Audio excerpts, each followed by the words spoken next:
Hi there, my name's Daniel from Transcone Trailer Sales. I'm going to be walking you through your 2018 Forest River Crusader 28Rl. We are just going to start off the back of the unit here. If you notice at the top, you're pre-wired for an observation camera. You also do have a ladder on the left just to get up onto the roof and check your seals. You also do have your main power cord inlet right here. Take note of that ear there. It's going to line up with this ear here. You push that in, just giving it an 1/8 turn to lock it into place. You got that threaded collar to really lock it down. If you follow that back, you do come to a standard 30 amp plug end. Most campsites should have this and you can plug right on in. But let's say you're at home and you want to run the fridge on the driveway, or your campsite doesn't have 30 amp service. We do include a 15 amp park adapter. Just keep it in mind you're going down to 15 amps of power, so you won't be able to run something like your air conditioner. Stored in the back bumper, you just pull the bumper cap off. This is where we include your sewer hose. It is 20 feet long once fully extended. Just take a note of those two ears there. These are the same two ears that connect onto your sewer outlet.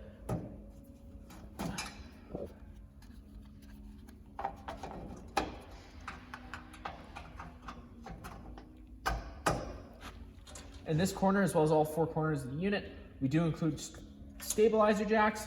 The way those work is there's going to be a tool in the front compartment.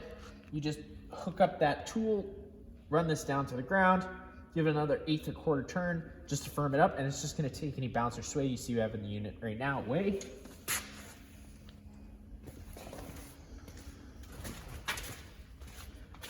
These two vents here are just fridge service port vents. Not much you need to worry about there. Just take a note of this little silver exhaust here.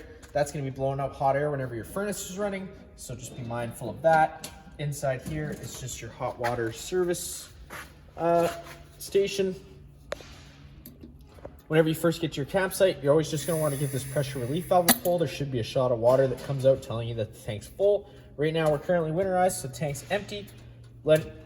No water coming out of here is just letting you know that the tank is empty and not safe to fire up, because you do run the risk of burning out your tank. The main drain bolt for this tank is just this plastic little threaded nut right there. Not much else you have to worry about in there. Right down from there is just your wastewater sewer outlet.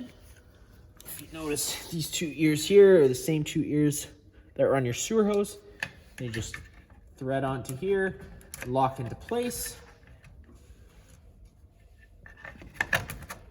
Also, over there is just your two low point drains.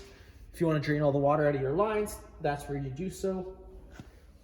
A little further ahead, you do have your city water connection, as well as your fresh tank fill. If you take this little silver key, stick it into here. It's a 751 key, we do include it.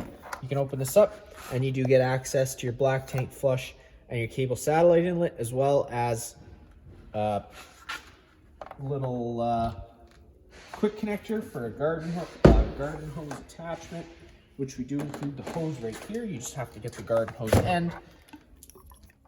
So you just take this end here with those two notches, lining it up with these two notches on this side, pressing them in, twisting it, and just locks it into place. And then you just have to twist it the opposite way to loosen it off.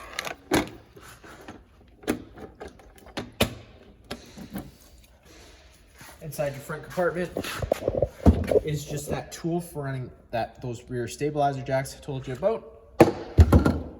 And then right below this compartment is just your fresh water tank drain. Just opening that up is just going to drain your fresh water tank. And then inside this compartment on this side as well, you have an identical compartment on the other side. Is just your propane tanks. These are 30-pound propane tanks. You just turn them on by opening up that valve, and it opens up the flow of propane to the unit.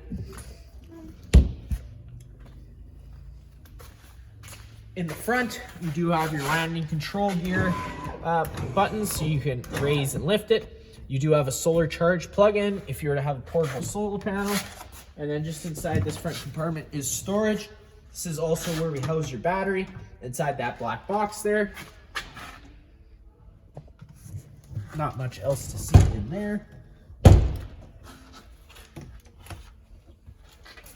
On this side of the unit is just the other propane storage. And inside here is just your 25-foot water hose, as well as that 15-amp park adapter I told you about. You do also have cable satellite plug-in, as well as 2 regular household plug-ins and a little light to see what you're doing under here. Also on the other side, I did forget to show you. We'll go back over there now.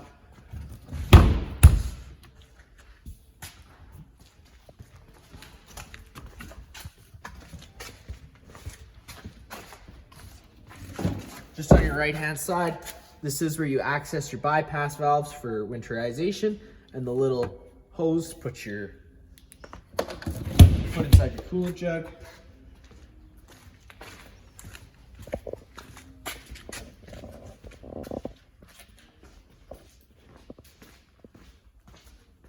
To get inside, you are just lifting this assist handle fully at 90 degrees, and it'll lock into place. Just open up that door. This unit is equipped with 2 sets of stairs. These were an aftermarket add-on by the old owner. You do also have the factory stairs down below here. For the purpose of this video, we will use these stairs. You're just grabbing that handle, pulling it down. You do have adjustable feet just with these pins here. You just take these pins out and you can adjust your feet to your campsite. So the stairs sit nice and level.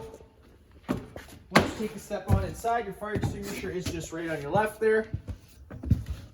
Opening up this cupboard door just gives you access to all your interior lights on your far left, and that one right beside it does just turn on the awning light. Then you have your 2 slide out buttons. So if you hit that button down, obviously making sure you have clearance on both sides of the slide out, that slide out's going to start making its way out. Once fully extended, you'll hear the whines and clicking of the motor.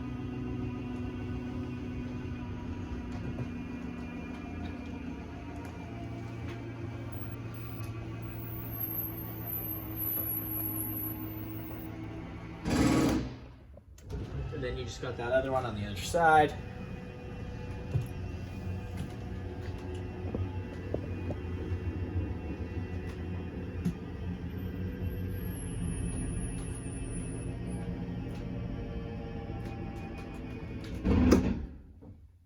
And then you do have your awning switch right up there. Just hitting that button up is going to extend that awning. Once fully extended, you're going to see the back of the metal tube and the little flap hang down.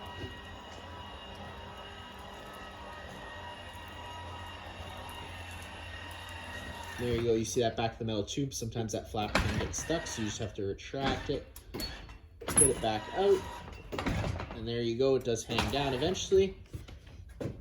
Now, if it were to start raining, you can take any arm, front or rear. You are just going to pull down on it and kind of push in, and it's going to allow that to come in, changing the pitch of the awning head, allowing water to then run off. Now you can just give that, tighten that up, and it does hold its place. Now, if you do like that better, you can do the same thing with the front arm, and it's going to allow for more shade. Just always making sure you loosen these back off before you go to bring in that awning, so you don't run the risk of bending anything. Bringing that awning in is the same thing. Just holding that button, and it does retract.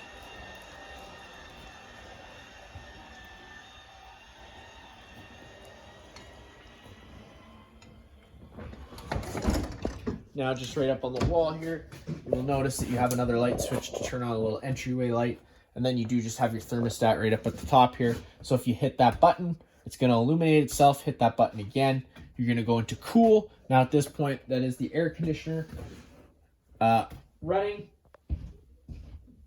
You do have 2 options you can run your air conditioner at. You can have these louvers closed, in which case it's going to move all its air through the ceiling ducting you see around the unit, or you can open these louvers and it'll dump all its air into the living space. If you hit that button again, you can't, then it goes into furnace. So at that point, you are going to be moving all your heat through the floor portals you see around the unit. And now at any point, you can hit this button and you're going to see an auto show up with a little fan symbol. You can push the button up or down to go between the different fan settings. I always recommend leaving it on auto because it'll come on and off as needed, but you can run it on high or low fan full time. Just always making sure you do have to turn it off for that fan to stop running. And then whenever you're in these settings, you just go up and down to change the set temperature. Right down below that is just your breaker / fuse panel. Whenever a fuse pops, there'll be a little red indicator light telling you which one's popped. And whenever a breaker trips, you just have to turn it off and then back on again to reset it. Taking a step up, you get into your bathroom. Light switch on the left. You do have an overhead fan. Opening that up, and you do have a button in the far corner just to turn that fan on, and then just closing that back up. You got a sink with hot and cold water, as well as a shower with hot and cold water, and then this is the main GFI plug. You got reset in the middle, test on the left. Whenever this orange light's on, it's telling you that the system's tripped, so you just got to hit that reset button. If you ever have an outlet that doesn't work, that'd be the first place I would check.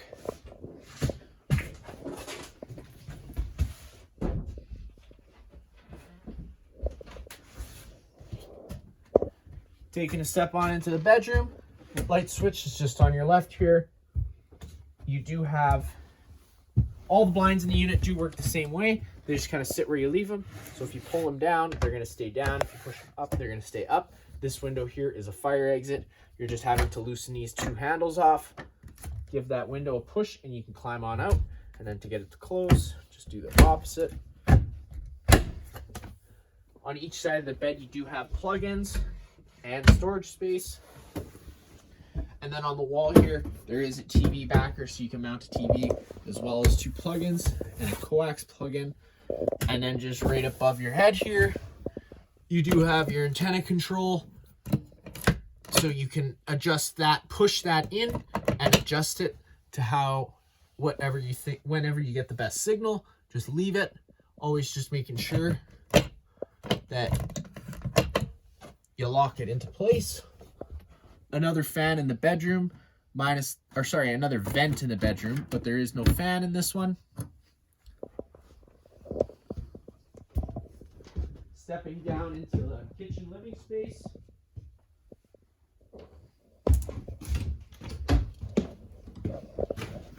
You get a pantry.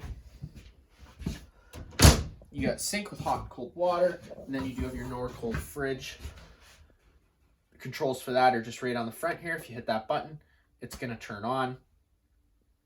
It automatically searches for shore power. If shore power is taken away, it does switch over to propane. And then to turn it off, just hitting that power button. If there were to be a red solid light come on, that is just letting you know that it failed to light on propane. So you would just have to turn it off and then back on again to relight it. And then you do have a range hood on this side. You're always going to be wanting to run that range hood whenever you're running your stove, just to evacuate those fumes. With that being said, the stove and the furnace in this unit do run off propane. So we do have a LP detector located right on the stairs here. If this guy were to ever start going off, you are just going to want to turn off the main supply of propane and just open up the windows just to ventilate it out. To get the stove going in this unit, you're just turning those knobs over to light, hitting the sparker, and they light right on up. And then for the oven, you are just going to be turning that knob over to pilot.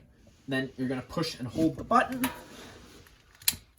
Grab your lighter, just hold it right around those thermocouplers there. Lights right on up, and then you can turn it up to your desired temperature.